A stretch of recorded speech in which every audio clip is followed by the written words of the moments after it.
There is a video that is trending right now, and it is that of Edochie, veteran actor, and some other actors like Kanayo or Kanayo. They came to an event where Ooni of Ife was. Ooni of Ife sat down and immediately spotted Edochie. He felt excited and he stretched his hands to welcome Edochie and other actors. Now, this has caused some kind of confusion, and there are people who are saying that Edochie and the rest of the actors who are from the southeast of Nigeria, predominantly Igbos, in fact, they are Igbos, they said that they are disrespectful, that they should have bowed or prostrated for the king as it is seen in Yoruba culture. That is what I want us to look at. There are a lot of things that people do not understand. You see, if a Yoruba man goes to, let's say, Igbo land, and you meet with their Igwe, is that Yoruba man going to prostrate? Obviously, you are not going to prostrate. You will probably greet the king according to how the king expects to be greeted. Now, that's one point. Now, in Yoruba land, if the king was in his palace or any other, wherever it is, I do not think that all of the people who came to that palace prostrated on the floor. But then let us say you will not want to lay on the floor. Let's say you want to bow to the king. Well, what I'm trying to say in essence is this. As you can see the video, at times, some culture demand that you greet the king according to his own culture. That's why I started with, if you as a Yoruba man or from whatever tribe you are from, different from Igbo tribe, you go to the palace of an Igwe, are you going to prostrate on the floor because you're a Yoruba man? No, you might not want to do that. You will probably be told this is how to greet this king. Shake hands with him, bow, kneel, or whatever it is, if, that is what you want to do. Now, in this case, this is a public event. If you're a Yoruba woman or Yoruba man, and you come into that occasion, because it is your culture, and it demands that you prostrate, kneel, bow, whatever it is. If you are dressed so nice and you wish to put your, let's say, your white attire on the floor to greet the king, it is your choice. If you want to bow to the king, it is your choice. Now, the king stretches hands because he knows that Edochie is not going to bow on the ground. It is not his culture to bow to kings. I do not think there is any culture in Igbo land, maybe things have changed over time, where you prostrate on the floor for the Igwe. You might bow for the Igwe. It is something that people even do for the Queen of England. They do it to the Queen of England. Before you meet the Queen of England, you will be instructed. You will be told distance. You'll be instructed that you can be. You also be told what to do at every point. This is how it works because they are organized. So if you go in there and you decide to do something else, they will not disrupt you. They will not stop you unless you want to jump on the queen.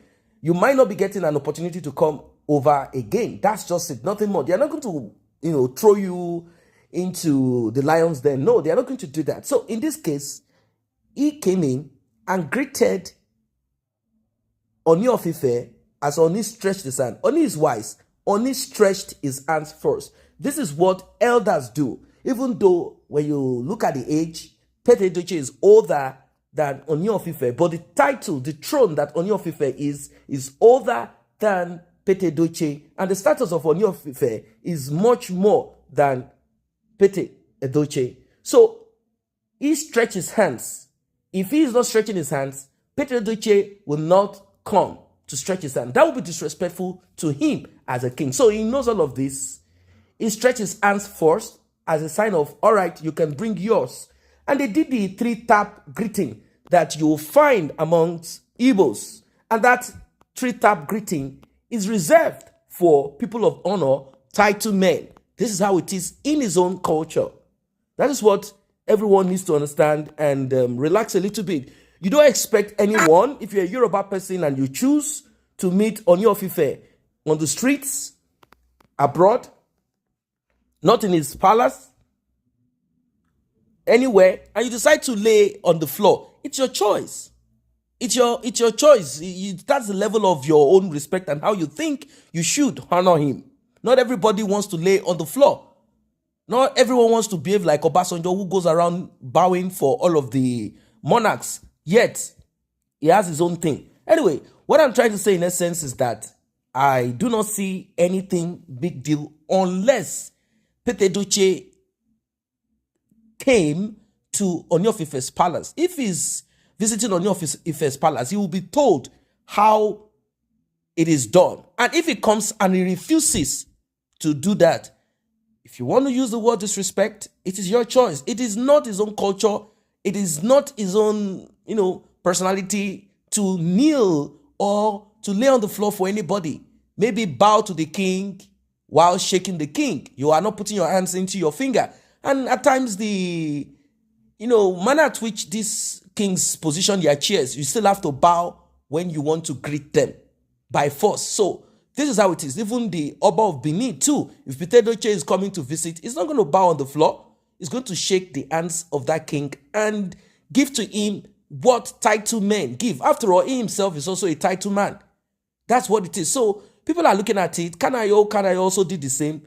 They already said, this is what we are going to do, or this is how it should be done. Or Edochie gave room to it, like, oh, I am here, elderly man, shook hands with the king because the king brought his hands first.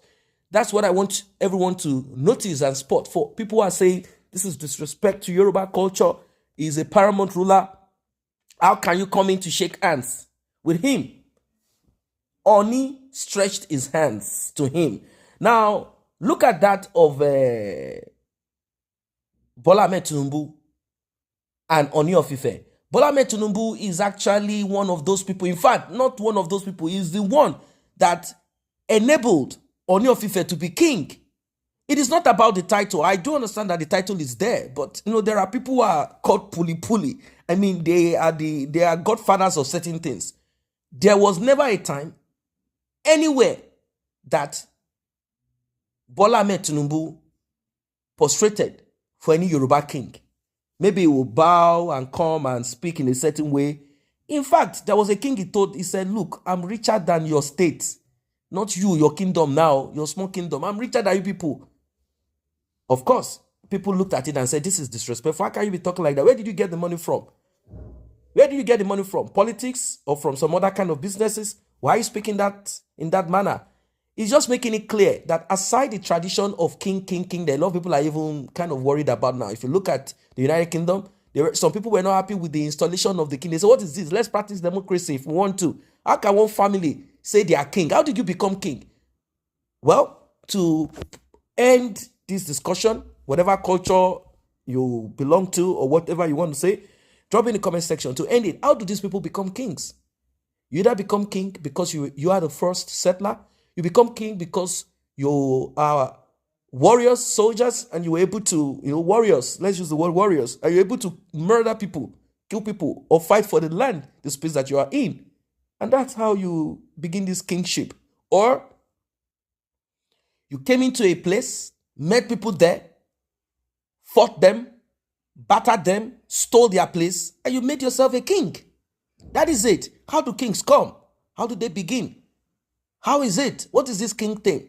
This is how it is. So there is always something, a show of power, or people just join hands together and say, okay, let us make this family king because they are rich.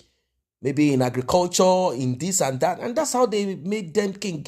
And that's it. And we say, okay, since we've made them king, let's respect them. And that family retains and continually position themselves as king because someone has done something back in those days. Not because now they can boast of those things like, oh, if we tell Ooni of Ife and his family to fight war and chase Fulani herdsmen, maybe he will not be able to. But maybe back then, his ancestors, they had so much power to be able to do these things. You see what I'm saying? So I'm not trying to ridicule monarchy, either in the southeast, southwest, north, or anywhere. What I'm saying is that if it were the palace of Ooni of Ife, the protocol might be different.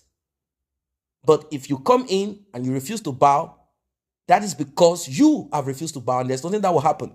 When Showore visited Ooni of Ife, he did not bow. He did not prostrate on the floor and lay on the floor. For what? At this time and age, nobody is laying on the floor for any king. But if you are Obasanjo, you can lay on the floor. If you like, or your culture, or you prefer, or you believe this is what you should do, I don't have issues with that. I'm not saying that is wrong. And I'm not saying you should disrespect any monarch or any king or any chief or any titled person. No, there's a reason for them having that title. Respect is reciprocal. Respect is honorable. Honor is okay. But then it all depends on you. If you feel like, okay, I want to prostrate, I want to bow, I want to do. If you don't want to, it's your choice. Whatever you choose. But for people to say it disrespected the king, well, if the king had refused his handshake or did not bring out his hand, that would have been a different thing. What are your thoughts? Like and share this video. Subscribe to this channel.